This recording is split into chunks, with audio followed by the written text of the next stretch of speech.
Hey guys, Tony, Harry, welcome to today's Thirsty Thursday. Interesting topic, we're going to talk about a lumbar fusion. What in the world is a lumbar fusion? Well, lumbar means low back, so low back. Fusion, just how it sounds, we're going to fuse together some joints, right?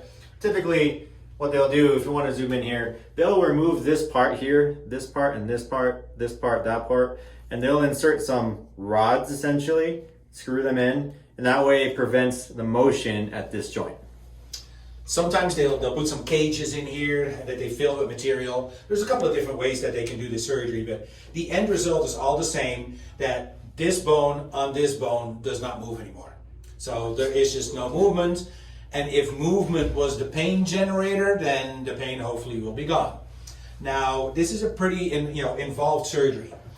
Depends a little bit if they do one level or two levels, or three or four. I've seen 5 or 6, but most of the time it's probably 1 or 2.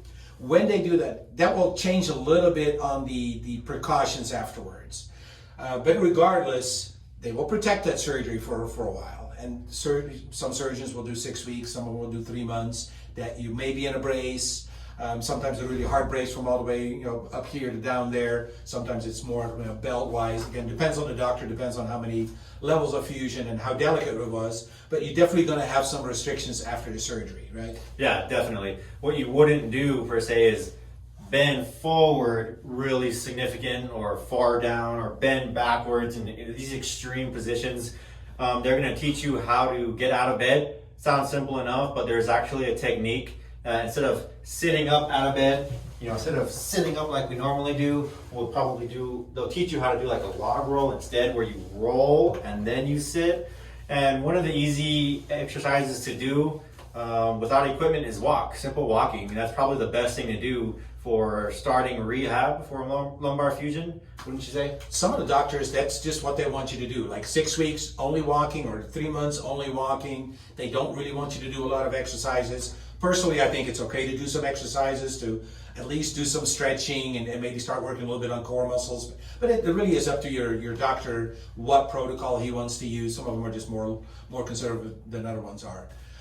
After that, either 6 weeks or 3 months, most likely you will need physical therapy, because by now you have stiffened up. Probably you've gotten weaker because you're not doing a whole lot. So the therapy at that point will consist of a lot of stretching, starting on core strengthening exercises, getting into functional strengthening exercises like squatting and all that kind of stuff. So it's a pretty long progress. So in the back surgery realm, you have the easy ones, the laminectomies, discectomies, where they just take a little piece out, or you have the fusions, which is the much more involved surgery. Yeah, definitely. So, I mean, it's. I know it sounds very restricting if you feel like, or how the name implies, fusion. But generally speaking, most people can get their function back like normal. Might not even know you even have one back there. So it just takes a little bit of time, takes a little bit of therapy after, but otherwise, pretty helpful. Yep, definitely. All right, guys. Thank you. See you next week.